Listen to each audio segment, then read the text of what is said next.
नमस्कार प्यारे साथियों, आप सभी का हार्दिक स्वागत है current affairs booster session number 40 season 2 में। मैं हूं संदीप पानुधने और अब हम एक और बहुत ही अद्भुत सेशन करंट अफेयर्स बूस्टर का करने वाले हैं। तैयार हैं आप? बहुत सारे अखबारों को स्कैन करके आपके लिए बेस्ट और मोस्ट यूजफुल न्यूज का कंपाइलेशन हमारी टीम तैयार करती है। दोस्तों, मेक श्योर कि आप रोजाना सारे सेशंस देखें, हमारे साथ जुड़े रहें और इन सभी फ्री रिसोर्सेस का पूरा पूरा पूरा पूरा लाभ लें। हमारा सीजन नंबर 2 सेशन 40 पर है। हम जाएंगे सेशन नंबर 60 तक और सीजन 2 हमारा कंप्लीट हो जाएगा। Thank you so much for all your love and support. आते ही जरा लाइक और शेयर कर लीजिए। Very very important news and first of all thank you so much. मैंने पिछले सेशन में इसकी बात की थी और इतने प्यारे प्यारे कमेंट्स और कॉम्प्लीमेंट्स आए हैं, तो आई एम वेरी श्योर हमारी मेंबरशिप ड्राइव काफी सफल होगी। दोस्तों, आप सभी के लिए हम 11 मई से लॉन्च कर रहे हैं मेंबरशिप्स ऑन यूट्यूब। ये यूट्यूब पोर्टल खुद फैसिलिटी देता है, तो हम इस पे अलग अलग लेवल की मेंबरशिप लॉन्च करने वाले हैं। आप उसमें ऑनलाइन पे कर सकते हैं, यूट्यूब पर आपको मेंबरशिप मिल जाएगी जिसमें एक्सक्लूसिव वीडियोस मिलेंगे। इसमें अलग अलग, जैसे मैंने कहा, लेवल्स होंगे और बहुत प्यारे प्यारे वीडियोस और कोर्सेज जो केवल मेंबर्स को मिलेंगे। ये हम 11 मई से मेंबरशिप स्कीम लॉन्च कर रहे हैं और एक्चुअल कोर्सेज उसकी डेट भी हम आपको मंडे को 11 तारीख से बता देंगे। तो मेरी आपसे ये रिक्वेस्ट है कि आगे बढ़ के पूरे कॉन्फिडेंस के साथ और पूरे सपोर्ट की भावना के साथ हमारी मेंबरशिप का आप हिस्सा बने। यूट्यूब के ऊपर ही, कोई अलग ऐप नहीं, कुछ नहीं, यूट्यूब में ही सब कुछ चलेगा। बहुत यूजफुल और बहुत ही यूजर फ्रेंडली होगा और आपको बहुत मजा आएगा हमारी मेंबरशिप स्कीम्स देख के। और तुरंत तुरंत एनरोल कर लीजिएगा। बहुत बहुत धन्यवाद for the love and support. Not so funny Noida. तो भैया ऐसा है, एनोनिमस टेस्टिमोनियल आया है, लेकिन हमने फिर भी ये लिया है क्योंकि बड़े दिल से लिखा है, बड़े प्यार से लिखा है। तो मिस्टर और miss not so funny, thank you so much, आपने इतने प्यार से लिखा है और क्या क्या प्यारी प्यारी बातें आपने लिखी हैं। हमारी सारी चीजें आपको बहुत अच्छी लग रही हैं और आपने ये कहा है कि मोनोटोनी ऑफ कन्वेंशनल टीचिंग को चैलेंज किया गया है और एजुकेशन और एंटरटेनमेंट को कंबाइन कर दिया गया है। क्या बात है, क्या बात है। Thank you so much, thank you so much. God bless you. खूब पढ़िए और जिंदगी में खूब आगे बढ़िए और किसी दिन अपनी आइडेंटिटी हमें जरूर जरूर बताना भैया। अब ये यहां पर प्यारे दोस्तों लिंक भी दी हुई है और ये लिंक है आप सभी के लिए। आपने अभी तक टेस्टिमोनियल लिखा कि नहीं? देखिए, अब मैं आपको एक बहुत इंपॉर्टेंट बात बताने जा रहा हूं। ये हमारी सीरीज की अभी तक की सबसे इंपॉर्टेंट बात है। ये जो लिंक आपको दिख रही है, आप पीडीएफ डाउनलोड करेंगे ना, इस लिंक पे या अलग से टाइप करके खोलेंगे तो टेस्टिमोनियल फॉर्म खुलेगा। जो बच्चे हमारी सीरीज देखते हैं और ये टेस्टिमोनियल फॉर्म नहीं भरा है उन्होंने, गरुड़ पुराण में अलग से सजा है उनके लिए। मैं बिल्कुल नहीं चाहता कि आप में से किसी को भी वो सजा मिले। आज क्या लिख दो भैया। हाँ, इसके बाद हम चलते हैं ऋषभ पाठक जी के पास, Lucknow. Thank you so much. बड़ा स्टाइलिश व्यक्ति लग रहे हैं भैया, बहुत स्टाइल में बैठे हुए हैं और तस्वीर तो ऐसी खूबसूरत है कि पूछिए मत। तो भैया मजा आ गया। आप एक एंटरप्रेन्योर हैं और बहुत बड़े बड़े नामों के साथ काम किया है आपने और आपका कहना है कि सीए बूस्टर से आपको बहुत बहुत फायदा हुआ है। Thank you so much. इतने प्यार से आपने लिखा है तो वी वैल्यू योर फीडबैक। सभी बच्चे निश्चित तौर पर हमारे साथ जो जुड़े हैं उनको लाभ हो रहा है। We are very happy. So staying knowledge hungry is important. Thank you Rishabh, thank you so much. God bless you बेटा। और सभी लोग फटाफट टेस्टिमोनियल लिखो, गरुड़ पुराण। प्यारे दोस्तों, आगे चलते हैं। बाबा जी इज बैक। ये बाबा जी हर बार आ जाते हैं। ये कोई बहुत ज्ञानी, महाज्ञानी, बहुत ही सिद्ध पुरुष दिखाई पड़ते हैं मुझे तो ये। With the coronavirus, a disease anywhere is a disease everywhere. Mankind was never so united. अब क्या है ये कोरोना कोरोना कोरोना को लेके सब रोए जा रहे हैं, रोए जा रहे हैं। कुछ लोग गाना गा रहे हैं, गो कोरोना गो, करुणा गो, करुणा गो, करुणा नो, करुणा शांत हो। तो हमने सोचा थोड़ा यार हम लाइट हार्टेड हो जाए, इतना रोना धोना अच्छा नहीं लगता है। कोरोना वायरस के साथ क्या हुआ है प्यारे दोस्तों, विश्व में कहीं भी अगर बीमारी है तो वो विश्व में सब जगह बीमारी है। तो मानवता कभी भी एक साथ इतनी एक तो कभी नहीं हुई थी। ये बात तो आप भी एग्री करेंगे या नहीं? तो दरअसल आज मैं भी अपने बड़े भाई के साथ चर्चारत था इसके ऊपर, तो ये थॉट भी वहां से निकल कर आया कि yes, we have never been so united तो in the face of this common enemy. मेरे बड़े भाई डॉक्टर हैं तो वो तो काफी गहराई से इस चीज से डील कर रहे हैं। सो आई थॉट कि ये आपके साथ शेयर किया जाए। मतलब बाबा जी डिस्कस कर रहे थे, उनसे मैं तो नहीं कर रहा था। तो ये कमेंट जो हमने आपको दिया है, आज का मोटिवेशन दिया, कमेंट थ्रेड में लिख दीजिए, लाइक कर दीजिए, शेयर कर दीजिए। तुरंत आगे बढ़ते हैं दोस्तों, हमारी आईएएस एकेडमी के साथ जुड़े, आपको बहुत बहुत फायदा होगा। बहुत अच्छे अच्छे ऑफर्स भी हैं। टीम से बात करें, इंक्वायरी रेस करें, will be happy. No labour pain, ये सबसे बड़ी खबर है भैया। अचानक से भारत के राज्यों में एक क्रांति आने लगी है। अभी मैं इसकी क्वालिटी पर कमेंट नहीं कर रहा हूं कि ये सही है गलत, अभी पहले आपको फैक्ट्स बता देता हूं। देखिए, 1947 से लेके 2020 तक हमने ये देखा है कि भारत में श्रम कानून अलग अलग प्रकार के बने हैं, क्योंकि श्रमिकों को हर तरह की सुरक्षा मिले, हेल्थ की सुरक्षा हो, इंश्योरेंस की सुरक्षा हो, परिवार के शिक्षा की सुरक्षा हो, स्वास्थ्य की सुरक्षा हो, जिस जगह वो काम करते हैं वहां टॉयलेट्स हो, साफ सफाई हो, हर प्रकार का उनको सुख सुविधा मिले काम करने में। इसके लिए बहुत सारे कानून बनाए गए, क्योंकि इंडस्ट्रियल रेवोल्यूशन ब्रिटेन में जो हुआ उसमें 200 साल जो भयंकर शोषण किया गया, जिसमें से कम्युनिज्म का जन्म हुआ, तो फिर 20वीं सेंचुरी में लेबर लॉज बनने शुरू हुए थे। अब इस पैंडेमिक के बाद अचानक से भारत के कुछ राज्य एक नया रुख अपना रहे हैं। इससे पहले कि हम वापस बात करें कि ये क्या रुख अपना रहे हैं, हम आपको बताना चाहेंगे कि ये अचानक से मध्य प्रदेश, उत्तर प्रदेश, गुजरात ये क्या कर रहे हैं। देखिए, क्योंकि इकोनॉमी पूरी तरह से ठप हो चुकी है, स्टेट्स की रेवेन्यू साइड बंद हो गया, प्रैक्टिकली बंद हो गया। अब ये चाहते हैं कि एक्टिविटी जल्दी से बढ़े, और चाइना से सैकड़ों कंपनियां छोड़ छोड़ के भाग रही हैं, ऐसा लग रहा है, और उन्हें भारत आकर्षित किया जा सकता है, ऐसा लग रहा है। तो हम हमारे लेबर लॉस को टेम्पररीली शिथिल कर रहे हैं, ऐसा बोला गया है। ये तो बहुत बड़ा कदम है, लेबर लॉस को इस तरह से शिथिल करना है तो बहुत बड़ी बात है। मोदी सरकार ने लेबर कोड 4 बनाने की बात की है, वो बहुत अच्छा कदम था। पिछले साल एक लेबर कोड पास भी हो गया, तो 44 डिफरेंट लॉज को कंप्रेस करके 4 बनाए गए कि भाई जो मैन्युफैक्चरर्स हैं, एंटरप्रेन्योर्स हैं, स्मॉल और मीडियम एंटरप्राइजेस हैं, उनका जीवन थोड़ा आसान कर दें, ताकि वो भी और आगे बढ़ के धंधा करना चाहें, लोगों को नौकरी देने में हिचकिचाए नहीं, क्योंकि ऐसा आरोप है कि लोग नौकरियां ही नहीं देना चाहते क्योंकि कानून इतने हैं। तो उसको लेबर लॉ रिफॉर्म बोलते हैं। जो पार्लियामेंट में कोड आता है, चर्चा होती है, डिबेट होती है, उसमें से गलत चीजें हटती हैं। अभी जो हो रहा है ये अध्यादेश से हो रहा है। उस राज्य के मुख्यमंत्री ने तय किया, ये हटाओ, ये हटाओ, ये हटाओ, अध्यादेश खत्म, लेबर लॉस गए काम से। आपको बात समझ में आई? तो प्यारे दोस्तों, अभी जो हो रहा है ये लेबर लॉ रिफॉर्म नहीं है, this is an urgent pandemic induced dilution of labour laws. तो ये सही है, गलत है, इस पे बिल्कुल पोलराइज्ड ओपिनियन मिलेगी। फिलहाल इन राज्यों ने क्या किया है, देखिए। उत्तर प्रदेश क्या बोल रहा है कि सारे लेबर लॉ सस्पेंड सिवाय ये 4, 1 2 3 4। ये तो बहुत ही बड़ा डिसीजन है, सुप्रीम कोर्ट में स्टैंड करेगा ही नहीं ये डिसीजन, आप देख लीजिएगा। कैसे करेगा ना, पॉसिबल ही नहीं है। गुजरात उन्होंने कहा है कि न्यू इंडस्ट्रियल एस्टेब्लिशमेंट्स, याद रखिएगा, पुराने नहीं, उन्हें सारे कानूनों से छुट्टी सिवाय 1 2 3। आपको बात समझ में आई? और ये कहा गया है कि ordinance will roll out benefits that will be available for 1200 days, 100% online approval वगैरह वगैरह, बेसिकली इंडस्ट्रियल एक्टिविटी बढ़ाने के लिए। तो ये क्लासिक क्वेश्चन हो गया है, यानी हमारे श्रमिकों की सेहत और उनकी आवश्यकताओं का ध्यान रखना वर्सेस इंडस्ट्रियलिस्ट को एक्साइट करना कि भाई एनिमल स्पिरिट्स को फिर से जागृत। तो आपको एनिमल स्पिरिट्स का कॉन्सेप्ट पता है, तो हमारा आज का पहला सवाल ही वो है। फटाफट वॉलंटियर्स कंपाइल करें, कमेंट्स में लिखें, what do we mean by animal spirits. बहुत अच्छा टर्म है ये, एनिमल स्पिरिट्स, बताइएगा। अब मध्य प्रदेश क्या कह रहा है? मध्य प्रदेश कह रहा है कि कुछ परिस्थितियों में हायर एंड फायर हम अलाउ करेंगे, इंस्पेक्टर राज को हम एंड करेंगे, ईजियर लाइसेंसेस और रजिस्ट्रेशंस देंगे, और शिफ्ट के आवर्स 8 घंटे से बढ़ा के 12 घंटे कर देंगे। अब इनमें से भी कुछ चीजें सुप्रीम कोर्ट में स्टैंड नहीं कर पाएंगी, लेकिन राज्य अपना अपना नसीब आजमा रहे हैं कि भाई करके तो देखो होता क्या, क्योंकि एक्टिविटी चाहिए अब किसी भी हालत में, नहीं तो फिस्कल साइड पूरी की पूरी टूट जाएगी और इकोनॉमी ऐसी भयानक श्रिंक होगी कि समझ नहीं आएगा भैया कि अब फिर से कैसे उसमें हवा भरी जाए सही ढंग से। ये समझ में आया? तो बिजनेसेस के लिए थोड़ा सा फायदा तो इसमें दिख रहा है, लेकिन पॉइंट इज कि इसका लेबर विरोध बहुत भयंकर करेगा, क्योंकि ये डीजनरेट हो सकता है। आपको बात समझ में आई?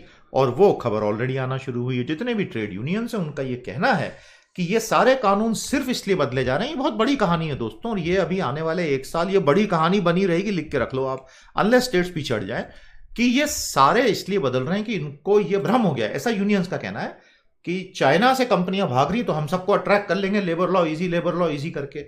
लेकिन वो कंपनियां सिर्फ इसके लिए तो आएंगी नहीं, वो तो एक कंप्लीट पैकेज के लिए आएंगी, और फिलहाल वो कुछ दूसरे देशों का रुख कर रही हैं। तो देखते हैं आगे आगे होता है क्या। But this is a very big move and this seems to be quite a coordinated thing actually. हमारा दूसरा सवाल नोट करें, what is the basic idea behind relaxation of labour laws by certain states in India and what will be the positive and the negative outcome. बहुत बड़ी कहानी है दोस्तों ये, जैसे मैंने कहा अगले 1 साल के लिए ये कहानी अब लगातार बनी रहेगी। देख लीजिएगा आप भैया, हमारे प्रेडिक्शन बड़े सही हो जाते हैं, हमें भी डर लगता है कई बार। रीऑर्गेनाइजेशन ऑफ इंडिया, ये एक अखबार ने बड़ा अच्छा कवरेज दिया, तो हमने सोचा हम आपको ले आए इस मुद्दे पर और आपको ये बता दें कि YouTube पर हमारा एक फ्री सेशन अवेलेबल है रीऑर्गेनाइजेशन ऑफ इंडिया पर, तो वो जरूर आप देखिएगा। बहुत प्यारा सेशन है हमारा, 2.5 से 3 घंटे का, रीऑर्गेनाइजेशन ऑफ इंडिया और लिंग्विस्टिक बेसिस जो पूरा हुआ 1947 के बाद से आज तक और नए नए स्टेट्स की जो तैयारी है, जरूर देखिएगा, आपको बहुत मजा आएगा।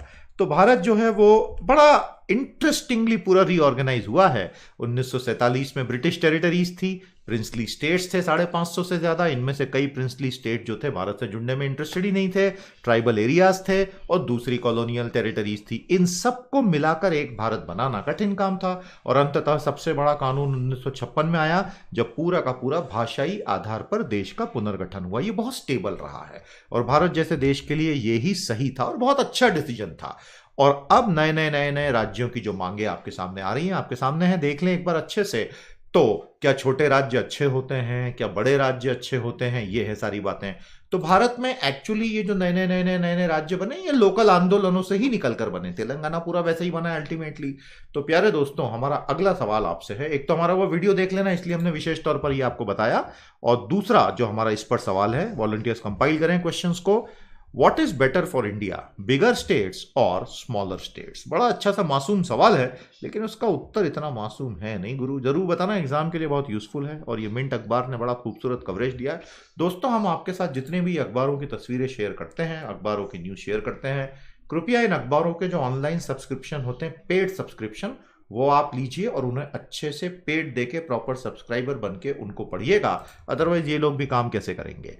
तो हम अलग अलग राज्यों की फिस्कल कंडीशन पे आपसे बात कर रहे हैं। महाराष्ट्र की जो ऑफिशियल पोजीशन है वो आपके सामने है। अभी 2020-21 में एक्चुअली क्या हो रहा है उसकी बात नहीं कर रहे हैं, बट ये पैंडेमिक आने की पहले की बात थी। समझ में आया आपको? तो 2017-18 यानी फाइनेंशियल ईयर 18, 2018-19 यानी फाइनेंशियल ईयर 19 रिवाइज एस्टीमेट, और 2019-20 यानी फाइनेंशियल ईयर 20 जो खत्म हो गया, बजट एस्टीमेट बी, उसमें रेवेन्यू की साइड और एक्सपेंडिचर की साइड। तो आपको एक चीज समझ में आएगी दोस्तों, मार्केट बोरोइंग काफी बढ़ गई। 17-18 में इनकी मार्केट बोरोइंग काफी ज्यादा थी, 18-19 में उन्होंने उसको थोड़ा सा कम किया, और केंद्र से जो इनको ग्रॉस डेवल्यूशन मिला है वो फिगर भी लगातार बढ़ता रहा है। समस्या यह है कि अब महाराष्ट्र जैसा औद्योगिकृत राज्य जो फिलहाल कोविड की मार झेल रहा है, वहां समस्या बहुत ज्यादा बढ़ गई है और इस वजह से शटडाउन बढ़ेगा ही बढ़ेगा वहां पर। तो ये 17 मई का शटडाउन कितना आगे जाएगा? देखिए, मेरे राज्य में मध्य प्रदेश में जो मैं लोगों से बात करके समझ रहा हूं, तो ऐसा मानना है कि शायद 30 मई तक बढ़ा देंगे, ऐसा कई लोगों ने बताया। मुझे नहीं लगता बढ़ा पाएंगे, लेकिन ऐसा कई लोग बोल रहे हैं कि बढ़ेगा। महाराष्ट्र में तो ऑलमोस्ट शायद उन्होंने बढ़ा ही दिया है या बढ़ा देंगे आजकल में, क्योंकि वहां पे एक्सपर्ट आया है वापस। तो ये कोरोना वायरस के साथ ही जीना है हमको, और लॉकडाउन से बढ़ा सकते हैं वायरस की गति को कम करने के लिए, जरूरी भी है। अल्टीमेटली कहीं ना कहीं तो आपको खोलना ही पड़ेगा। तो आपकी और मेरी जिम्मेदारी है, मास्क लगाओ, सोशल डिस्टेंसिंग रखो और जीवन जीने का तरीका बदलो। नहीं तो हमारी सरकारें भी क्या करेंगी भाई, वो कब तक लॉकडाउन रखेंगी? फिर उनको थोड़ी दोष दे सकते हैं। अगर हम ही सही बिहेव नहीं करेंगे तो शराब की दुकानों पर ऐसे टूट पड़ेगी, पूछो मत। अरे भाई, टूट पड़ो, तुमको शराब पीनी है पियो, डिस्टेंसिंग तो रखो यार, दुकान वाले भी और कस्टमर्स भी। गुजरात और बिहार, 2 राज्यों को छोड़ दो तो पूरे भारत की राज्य सरकारों का राजस्व शराब पे चलता है, रियल एस्टेट की स्टैंप ड्यूटी पे चलता है, पेट्रोलियम पे लगे हुए वैट पे चलता है। तो ये उनको कमाने तो दो ढंग से, उसके लिए आपका व्यवहार जरूरी है, मेरा व्यवहार जरूरी है, सिटीजन्स को समझना है। यहां तो हमारी जिम्मेदारी है ना, उसमें सरकार क्या करेगी एक लेवल के आगे, अदरवाइज फिर हम सभी को मरना है। I mean, a disease anywhere is a disease everywhere, we understand that, right? ये हम क्यों बोल रहे हैं? क्योंकि आज वैक्सीन नहीं आया है। आज हमें पता नहीं है रेमडेसिविर इफेक्टिव है कि नहीं। दुनिया में बहुत सारी खबरें चल रही हैं, कोई बोलता प्लाज्मा टेक्नोलॉजी फाइनल हो गई है, कोई बोलता वैक्सीन आई जाएगी, कोई बोलता रेमडेसिविर आई। अभी कुछ भी फाइनल नहीं है, होगा तो हम सबसे पहले आपके साथ बात करेंगे। अभी देखते जाओ, सब कुछ ट्रायल बेसिस पे है। Let us hope it come soon, तो उसके बाद फिर हमारा नैरेटिव डिस्कशन सब चेंज हो जाएगा। तो महाराष्ट्र भी एक इंडस्ट्रियलाइज स्टेट होने के बावजूद रेवेन्यू साइड पर बुरी तरह से पिस रहा है। और अब आगे आगे देखिए होता है क्या। हमारा अगला सवाल नोट करें, how relevant will be the finance commission report in the middle of the pandemic? क्योंकि समय आ गया उनको अपनी रिपोर्ट देने का। तो अब क्या उनकी रिपोर्ट किसी भी तरह से सामयिक मानी जा पाएगी ऐसी स्थिति में? कोविड-19 ये कितना खूबसूरत मुझे एडिटोरियल मिला कि मैं लेकर आ गया भैया। एन अपॉर्चुनिटी और a setback for electric vehicles. तो वी सुमंत्रन लिखते हैं कि बहुत ध्यान से अगर आप देखेंगे तो कोरोना वायरस, कोविड-19 पेंडेमिक और क्लाइमेट चेंज की क्राइसिस, ये दोनों के दोनों क्यों आए? क्योंकि इंसान ने प्रकृति के साथ खिलवाड़ किया। And as long as man is encroaching into mother nature, we are going to pay a very big price. And once we learn to respect it, then things will become normal. अब यहां पर उन्होंने electric vehicles के बारे में इतना बढ़िया ऐसे लिखा है, ये पूरा पढ़ लीजिएगा, पीडीएफ डाउनलोड कर लीजिएगा दोस्तों। पीडीएफ की लिंक आपको कमेंट थ्रेड में हम हर सेशन में देते ही देते हैं। कोविड-19 और इससे उपजे चैलेंजेस में वो कहते हैं कि थोड़ा बहुत शॉक तो लगेगा, लेकिन ऑटोमोबाइल इंडस्ट्री को इस साल मार भी बहुत पड़ रही है, but ultimately electric vehicles are the way forward. और अगले 10 साल में इलेक्ट्रिक व्हीकल चारों तरफ छा जाएंगे, ये इनका क्लियर कट अनुमान है। उसमें उन्होंने बहुत सारे एग्जाम्पल्स भी दिए हैं। चाइना कितना तेजी से उसको पुश कर रहा है उसकी बात भी कर रहे हैं। कुछ American companies like GM, they are also pushing it. तो इन्होंने ये कहा है कि ultimately green mobility will be the only way forward and electric vehicles have a golden future. तो ये तो बहुत अच्छी बात है। हालांकि भारत थोड़ा सा स्लो है, फेम 2 हमारे यहाँ भी चल रहा है, उसका बजट ज्यादा नहीं रखा सरकार ने, और फिलहाल अभी इतनी प्रॉब्लम है कि हमारे यहाँ 1-2 साल चीजें थोड़ी सी ठंडी रहेंगी। तो 2 सवाल हम आपसे यहाँ पूछ रहे हैं। How do we claim that pandemic and climate change both are nature's response to man's excesses? बहुत अच्छा सवाल है, ये परीक्षा में पूछ भी सकते हैं आपसे।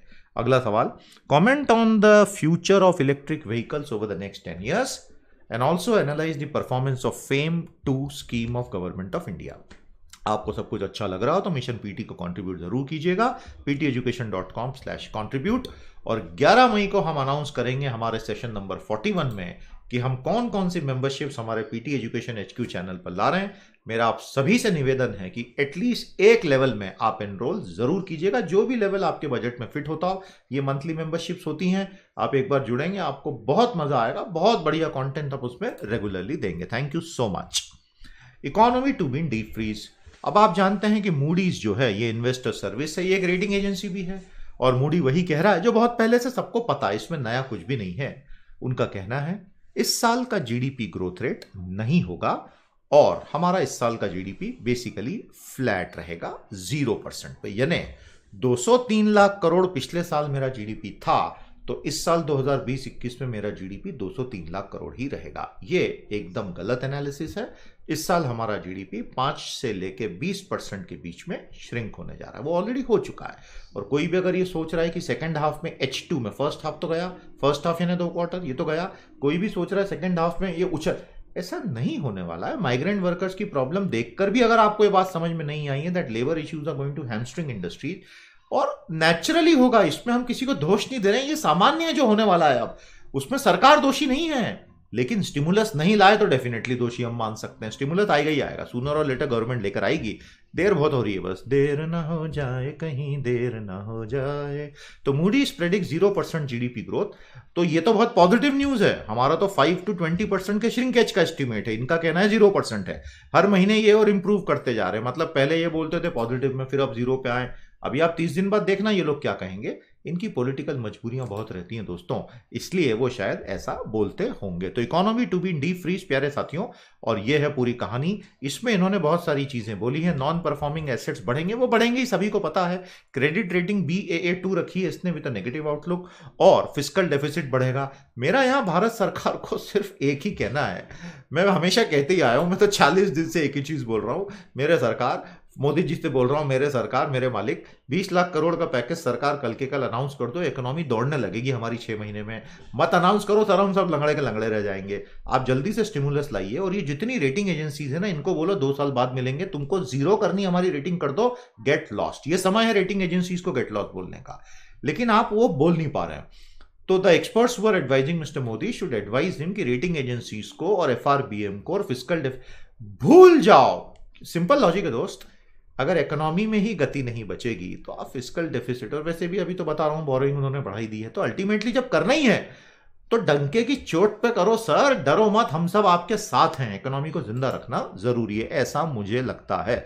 आप मुझसे डिसएग्री करें दोस्तों, मुझे कोई टेंशन नहीं है। मेरा अगला सवाल, what do we mean when Moody says economy will be in deep freeze? बताइएगा दोस्तों, हमने जो कुछ पढ़ाया उस हिसाब से। बहुत बहुत बहुत बहुत दुख की खबर जो आने वाले कई सालों तक जिसके प्रभाव आपको और मुझे दिखने वाले हैं। प्यारे दोस्तों, हमने इतनी बड़ी बड़ी गंभीर बातें की, हमने बच्चों पे तो कभी बात ही नहीं की। आपको पता है भारत देश में करोड़ों बच्चे 40 दिनों से घरों में बंद हैं। बच्चा कोई घर में रहता है क्या? आप और हम कभी रहे इतने दिन घर में? जब हम बच्चे थे। अब बड़े होने के बाद तो घर से निकलने का बंद नहीं कर रहा कईयों का। बच्चे थे तो हर 40 मिनट में बाहर भाग जाते थे। अब हो ये रहा है कि बहुत छोटे छोटे एकदम अबोध उम्र के जो बच्चे हैं, उनको ऐसा लग रहा है मम्मी डैडी उनको पनिश कर रहे हैं किसी गलती से। Can you believe it? मतलब ये तो रुला देने वाली खबर है। और साइकोलॉजिकल प्रॉब्लम्स क्रिएट हो रहे हैं बच्चों में। तो पूरे भारत में तो लाखों बच्चे होंगे जिन पर ये, तो उनको काउंसलिंग की जरूरत है। Many are unable to understand कि पेरेंट्स पनिश क्यों कर रहे हैं, दूसरों के साथ खेलने क्यों नहीं जाने दे रहे हैं। इसमें व्यवहार में बहुत परिवर्तन आ रहे हैं, घबराहट फैल रही है। और जो 14, 15, 16 साल के प्यारे प्यारे बच्चे हैं, उनको ऐसा लग रहा है, जो एडोलेसेंट्स हैं, कि व्हाट हैपन्स नाउ, अब क्या होगा, अब क्या होगा, अब क्या होगा, अब क्या होगा। बात समझ में आई आपको? ये एक बड़ी डेंजरस सिचुएशन है। Counselors have to step up, parents have to step up, and above all, the governments have to continuously engage the children with humor, entertainment. उनसे बात कीजिए, क्योंकि ये साइकोलॉजिकल डिजीजेस में तब्दील हो जाएगा कुछ समय के बाद। और ये सारी दुनिया में हो रहा है, सिर्फ भारत में नहीं हो रहा है। बच्चों पे बहुत गंभीर इसीलिए कई एक्सपर्ट्स अब ये कह रहे हैं कि स्कूल कॉलेज खोल देने चाहिए। एक्सपर्ट सही है, मैं समझ सकता हूं, उनका कहना है घर पे ऑनलाइन स्कूल कॉलेज की पढ़ाई नहीं हो सकती। आई एग्री, वो सही बात है, लेकिन खतरा भी उससे बहुत ज़्यादा है। तो हो सकता है ये साल ही एकेडमिक 0 ईयर हो जाए, वो भी एक संभावना है। उससे और प्रॉब्लम पड़ेंगी। I understand even that, but then these are choices which society ultimately will have to make. तो मैंने सोचा इस बड़े सेंसिटिव मुद्दे पर आज आपसे बात कर ही ली जाए। तो मेरा अगला सवाल, what are the various behavioural problems that we may expect to see with young children because of the lockdowns? 3 खबरें हैं दोस्तों, राइट साइड से शुरू करते हैं।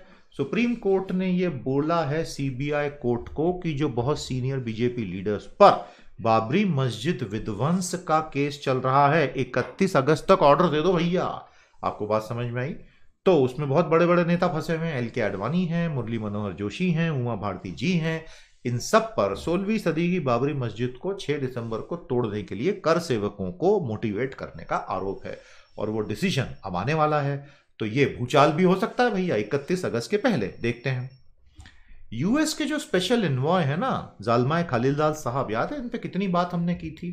ये भारत को बोल रहे हैं कि अब आप अपनी जिद छोड़ दो और सीधे तालिबान से बात करो। देखिए, भारत ने स्पष्ट कर दिया हम किसी आतंकवादी से बात नहीं करेंगे। बिल्कुल सही स्टैंड है। The problem is America has spoken to Taliban and America has, उन्होंने पूरी की पूरी डील कर ली है। अब प्रॉब्लम हो रहा है, अफगानिस्तान भारत के हाथ से निकलता जा रहा है, जहां हमने अरबों डॉलर फूंक दिए, हमारे रिश्ते बने हुए सदियों से, बहुत प्यारा देश है, अफगान लोग भारतीयों से प्यार करते हैं। तो ये जालमाए खलीलजाद आके भारत को अब ये ज्ञान दे रहे हैं कि भैया अब तुमको तालिबान से बात कर लेनी चाहिए। तो भारत सरकार के लिए बहुत ही कैश 22 सिचुएशन है दोस्तों, बहुत ट्रिकी सिचुएशन है ये। और सुप्रीम कोर्ट ने राज्यों को बोला है कि तुम लिकर के ऑनलाइन ऑर्डर्स ले लो भैया, वो बेटर होगा। ये बात हमने बहुत पहले कही थी कि आप ये ऑनलाइन सेल करो, आपको बुलाने की क्या जरूरत है। हाँ, इतना आसान नहीं होगा, लेकिन उसके 2 फायदे होंगे। दुकानों पे आना नहीं पड़ेगा, और दूसरी बात, जब घर से आदमी ऑर्डर देगा और घर पे डिलीवरी दूसरा आदमी लेकर आएगा, थोड़ा सा एक प्रेशर रहेगा कि मैं कंजम्पशन कम करूं, क्योंकि घर के दूसरे लोग इन्वॉल्व रहेंगे। तो क्योंकि अल्टीमेटली शराब में पैसा खर्च होता है, शराब बहुत महंगी हो गई है, इसके ऊपर कितने सारे नए नए इन्होंने टैक्सेस ठोक दिए हैं। तो वो तो घर का पैसे ही खर्च कर रहा है ना आदमी, तो शराब से सेहत भी बिगाड़ रहा है, घर का बजट, तो थोड़ा तो नियंत्रण रहेगा। अल्टीमेटली इनको ऑनलाइन पे जाना पड़ेगा, मुझे ऐसा लगता है। उसमें चुनौतियां हैं, मैं जानता हूं, लेकिन अल्टीमेटली रास्ता क्या? अब आप इतनी सारी चीजें ऑनलाइन कर रहे हो, ये भी करो। तो ये है 3 खबरें दोस्तों, देखिए कितनी अलग अलग चीजें एक साथ आई। मेरा अगला सवाल, will it be wise for India to start talking to the Taliban? बताइएगा। और तालिबान शब्द का क्या अर्थ होता है वो भी बताइएगा। बहुत खतरनाक आतंकी संगठन है भैया, और अफगानिस्तान की पूरी टांगे तोड़ देगा एक बार सत्ता में आया तो। ध्यान रखना मेरी बात, बिल्कुल सीधे 1000 साल पीछे ले जाएगा एक झटके में। औरतों के सारे अधिकार खत्म, उसका तो पहला काम ही है औरतों के सारे अधिकार छीन लो, पर्दे में डाल दो और उनको बोलो घर में बंद हो जा। इतना काला पीरियड था जब इनका मुल्ला उमर का जो ये पूरा का पूरा सरकार थी, जिसको फिर अमेरिका ने तोड़ा 9/11 के बाद, वो पूरा का पूरा वापस आने वाला है। तो वेरी बैड न्यूज। बड़ी अच्छी स्कीम पासवान जी लेकर आए थे, one nation one ration card, लेकिन अब कोविड के आते ही पूरा मामला ठप हो चुका है और माइग्रेंट्स को इस तरह से जाने की जरूरत ही नहीं पड़ती अगर ये स्कीम सफल हुई होती। लेकिन एक्चुअली ये स्कीम जब आई तब कोविड था नहीं, और ये लॉन्च होने का समय आया तब बायोमेट्रिक अटेंडेंस बंद हो गई, बायोमेट्रिक चेकिंग बंद हो गई, क्योंकि ले ही नहीं सकते कोविड के चक्कर में। तो अब पीडीएस सिस्टम पर वो आप कर ही नहीं सकते, दूसरे राज्य का है तो उसको मिल ही नहीं रहा, वो कार्ड से हो रहा है या जो भी हो रहा है। So basically very wrong timing, but scheme बहुत अच्छी है, one nation one ration card for national food security act, not for the state level benefits, ये ध्यान रखिएगा। हमारा अगला सवाल, what are the various features of the one nation one ration card system and why it could not be used during the pandemic. साथियों, तपस्या के दोनों सेशंस अभी आपको बहुत पसंद आए, 41 और 42। मैंने कोरोना वायरस पे 1.5 घंटे का सेशन लिया, भारत की अर्थव्यवस्था एक सरल भाषा में 1.5 घंटे समझाई। क्या आनंद आया आपको? ग्रेट। अगला सेशन हमारा डे 43 आने वाला है मंडे को। क्या लगता है आपको उसमें हम कौन सा टॉपिक लेने वाले हैं? बहुत प्यारा टॉपिक है, 1.5 घंटे का उसमें लेक्चर होगा, यूट्यूब पे सर अवेलेबल, देखते चलिए और आपका साथ मिलता रहे, उसमें आप एनरोल करते रहें, बस यही हमें मजा आएगा। तो थोड़ी सी डेंजरस न्यूज़ है दोस्तों, फोर्सेस में कोविड स्प्रेड हो रहा है, होम मिनिस्टर भी इसके लिए काफी चिंतित हैं, वो भी एक अलग से खबर थी। अमित शाह साहब ने भी मीटिंग लेकर अलग अलग सीएपीएफ के बॉसेस से बात की है कि कैसे इस चीज को रोका जा सकता है। We really hope that the forces remain unaffected, काफी डेंजरस होगा। हमारा अगला सवाल, compare and contrast the strength of the CAPF, central arm police forces, and the Indian military. CAPF की स्ट्रेंथ ज्यादा हो गई है मिलिट्री से, मालूम है ना।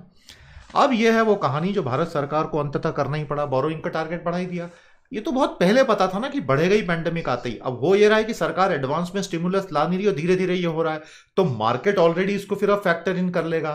तो फाइनेंशियल ईयर 21 का बोरोइंग टारगेट बजट में मैडम सीतारमन जी ने क्या कहा था, 7,80,000 करोड़, वो बढ़ के हो गया है 12 लाख करोड़। तो सरकार ने 50% से अपना बोरोइंग टारगेट मार्केट में बढ़ा लिया है, क्योंकि रेवेन्यू बहुत बुरी तरह से अफेक्ट होने वाला है इस साल।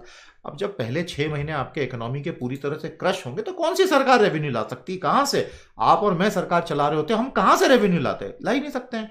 तो सरकार का इसमें कोई दोष नहीं है, दोष उस वायरस का है।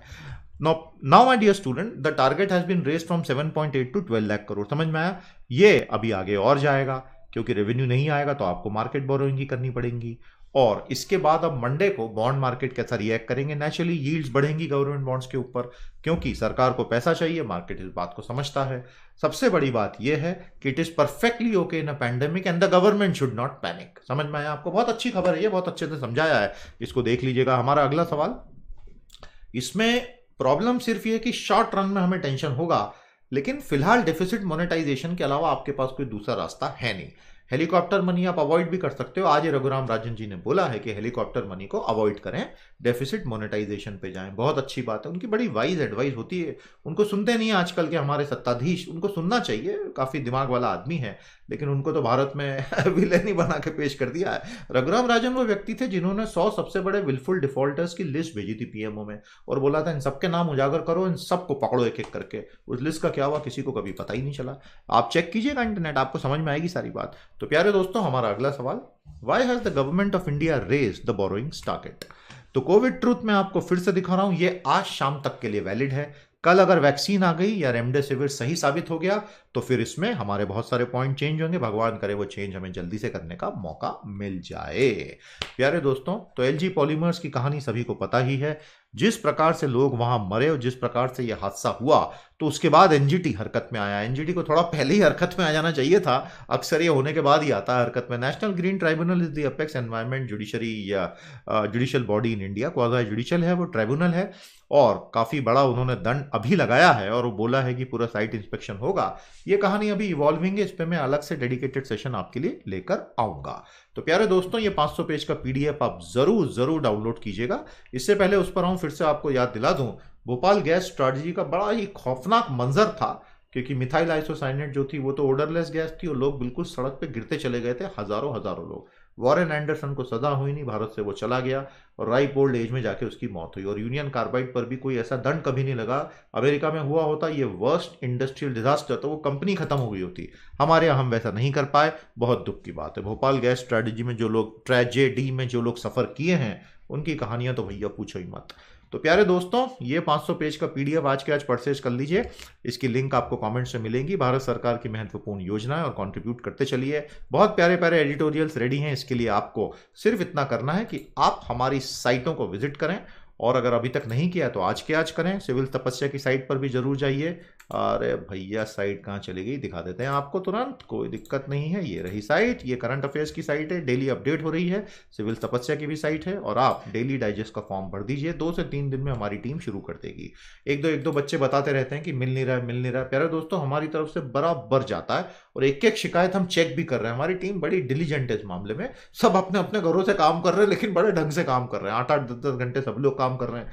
तो आप हमें फीडबैक दें, हम फिर से चेक करेंगे, नहीं तो आपको फिर से ऐड कर लेंगे। I hope you benefit. बहुत शानदार डेली कंपाइलेशन होता है, यूज करना बेटा, और हमारी आप एकेडमी में एनरोल जरूर करें।